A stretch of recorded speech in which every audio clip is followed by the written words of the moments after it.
What's up, ladies and gentlemen? Special treat today. I have a new podcast with the one and only Jim McD. We call it 50% Facts. Each episode, we take one topic, one question, we dive in, and in the first part of that episode, me and Jim explore that question without doing any research. Second half of each episode, we bring in one of the world's leading experts to give us the facts, to give us the answers. And today, we got a little sample for it. If you guys like it, be sure to give this thing a thumbs up, subscribe, check out 50% Facts on YouTube here at The Jim McD, and also on all platforms, iTunes, Spotify, anything you want. Link in the bio. Appreciate you. Have a great day. So Mike and I had a discussion about a topic that just seems to always be hot, and that's keto diets. Yep. And our feeling was that they have a place, but they're not a religion, and that there isn't anything magical about them. So share your thoughts and feelings on. Yeah, my first exposure to you was one of the Google talks you did. And I not only loved how you spoke and ripped things apart because it made me laugh, but just like the style of video. I assume it's on your YouTube. Yeah, if people want to check it out.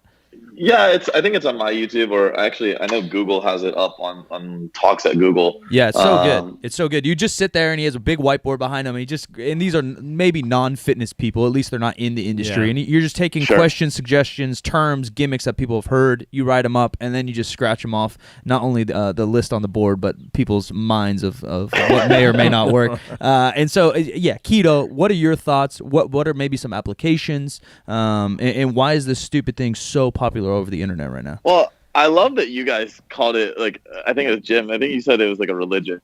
Like I feel like that's how people treat keto. Like it's a fucking religion. And listen, if somebody's keto, they'll fucking tell you right away they're keto. Yeah. Like, like you see like the memes. It's like, yeah, like, hey, nice to meet you. My name's Jason and I'm keto. Like, I don't like.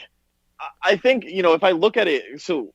I think I make the statement before, but I remember one time on like a muscular development magazine, this was right after keto was really popular in the bodybuilding world, probably 12, 13, 14 years ago when like Dave Palumbo was really popular. Then all of a sudden George Farrow was like the guru, and the headline on the magazine was "Carbs are back." And I'm always like, where the fuck did carbs go? Like, it's not like as a macronutrient they fucking disappeared. And right now I think like we're just in this phase, and if you just look at like dietary advice in the world, it's very cyclical. And so right now keto's super hot, then it'll be carb cycling again, then it'll be high carb, low fat, then it'll be fucking vegan, and then keto will make another come around. But if you look at the beginning of this craze, you actually look at like it was some MLMs that started producing the exogenous ketones, and so that's anytime MLM happens, I mean, you look at like Visalis had their run, and then you look at Beachbody had their run, and now you've got like the Prove It's of the world that are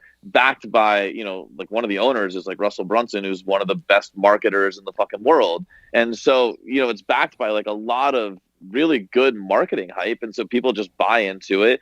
From the outside looking in, it's super simple, like let me eat eggs and bacon all day. And I don't really think 99% of people that claim to be keto even understand what keto is. I mean, like when we look at it from application standpoint, it should in theory be like 70% fat, 25% protein, and 5% carb.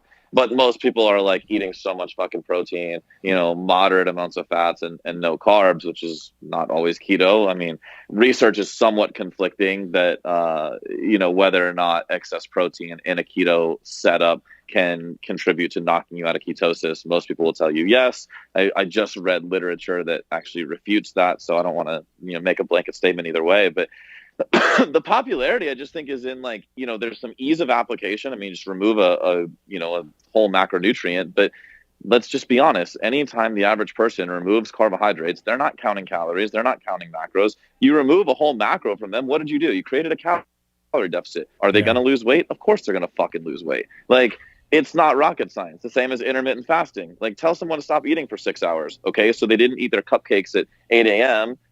They still ate their cookies at 10 p.m., but those cupcakes that are no longer counted in their calorie deficit or in their calories in versus calories out is creating a deficit. So of course they're losing weight. Like there's just nothing magical about it.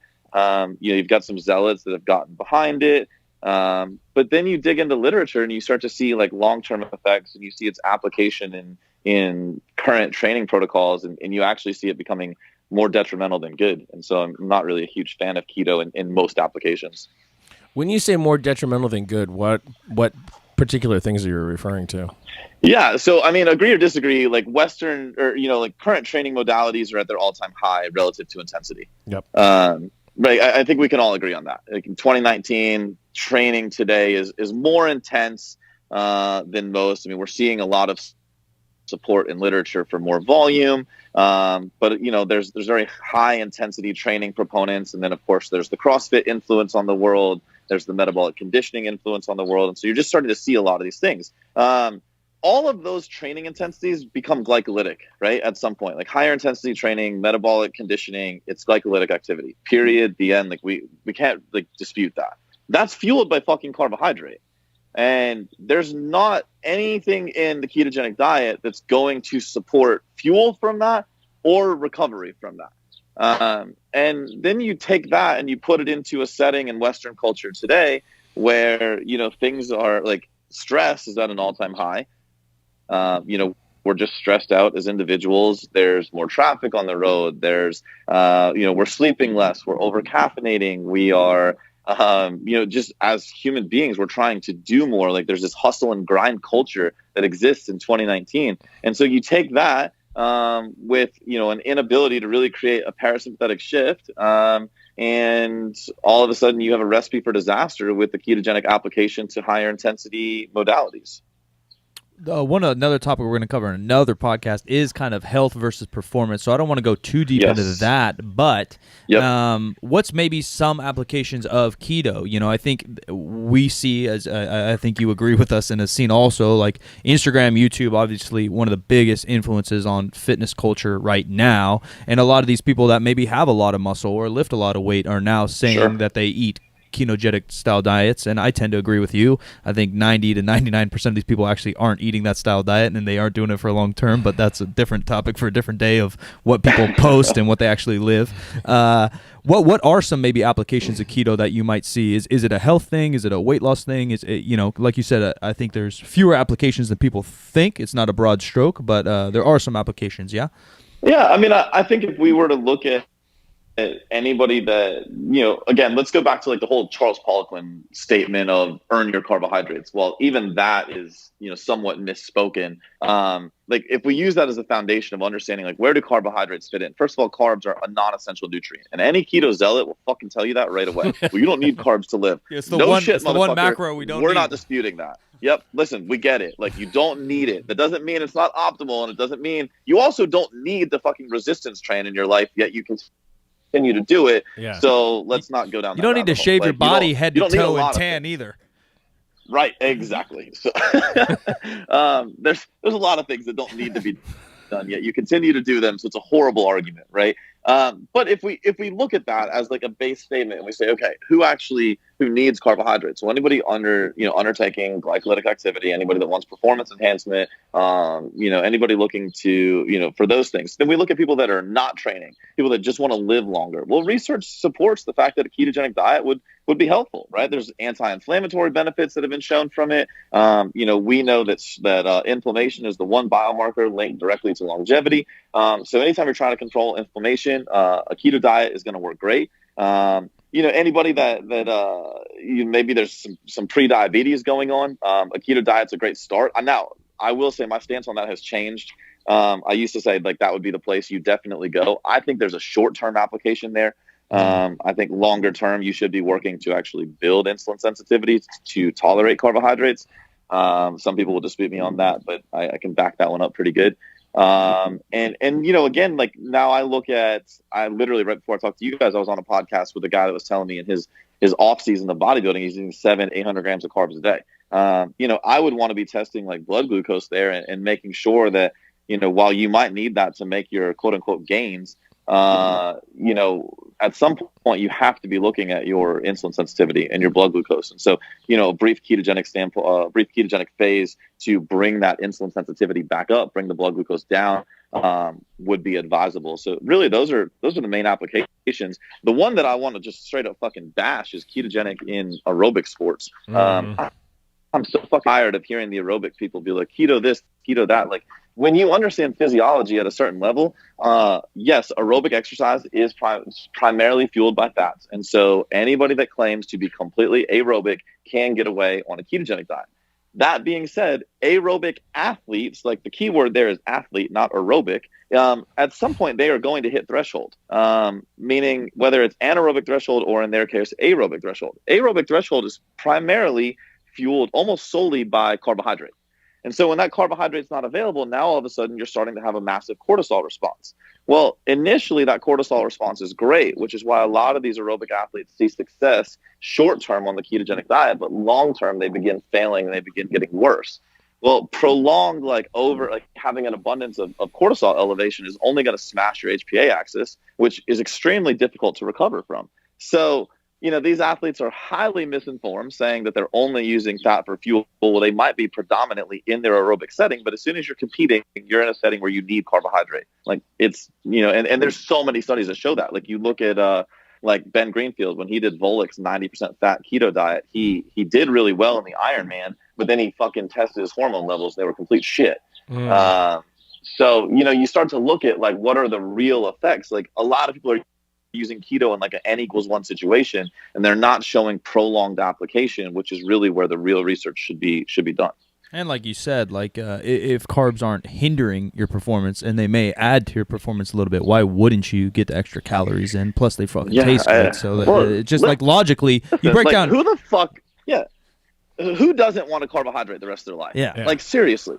I will never meet one person that it's like, listen, that piece of cake doesn't look good. Of course it does. Or you're a lying bastard, like either one is okay if that's what you want to do with your life. But at the end of the day, at some point, most people are going to desire a carbohydrate. Gender specific too, there's another fault. And I don't want to just bash keto, but I think it's important that people understand, in my experience, especially with physique athletes and people that are in calorie deficits pursuing fat loss, females don't have as resilient of metabolisms as males. And I think it goes back to hormone profile behind that. But if you're taking carbohydrates away from females for a prolonged period of time, we're starting to see compromises in insulin sensitivity.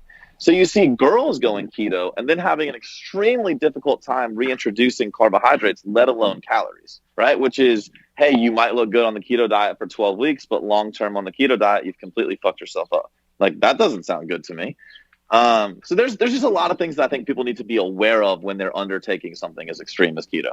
Yeah, and like you mentioned, hormone profile, it's something we mentioned, me and Jim talked about, is that some of these people on the influence side of things, Instagram, whatever, even on the stage, magazines, etc., probably are taking some type of hormones, performance-enhancing drugs, and then they're backing up these ketos or whatever diet or whatever supplement or whatever results. But the people following these influencers, whatever, I don't even know what to call these people in 2019. The world's getting weird, man. Yeah, these people, well, all of it's fucking weird. I don't know what I even do for a living, but the people that follow these bodybuilders or influencers, fitspo folk, they're most likely are not competitive or competitors, and then they may not be on these performance-enhancing drugs. So these hormones obviously play a role in your metabolism, how much muscle you can gain, how much muscle you can spare in a diet.